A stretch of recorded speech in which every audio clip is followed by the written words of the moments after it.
अस्सलाम वालेकुम नाज़रीन, सिंध ऑनलाइन टीवी में भलीकार आवां हैं मظھر शामिल करूं था हिन वक्त खबरों।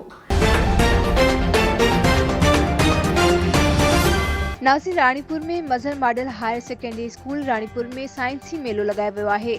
वधीक ॾिसूं था रहीम सोलंकी जी हिन रिपोर्ट में। मظھر मॉडल स्कूल में 3 ॾींहंनि जो साइंसी मेलो लॻायो वियो आहे, जिते शागिर्दनि ऐं शहरनि जेको आहे वॾी तइदाद में शिरकत कई आहे।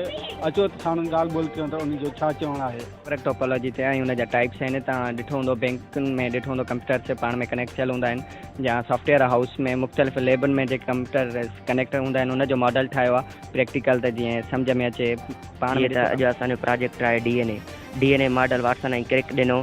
उन चयो 1953 में ॾिनई ऐं उन चयो त डीएनए लुक लाइक अ लेडर में असांखे ख़बर आहे तपराइट्स हूंदा आहिनि ऐं रक्स हूंदा आहिनि। It is a model of irrigation. Irrigation is a process in which controlled water is supplied towards the plant. But our model is about drip irrigation, model of science. Drip irrigation is a system in which water is supplied through the special pipes in a sufficient quantity. Let me explain my project. Sir, food we eat is broken down into simple molecules by the process of digestion, which takes place in the alimentary canal or gut. The alimentary canal consists of 2 types of organs.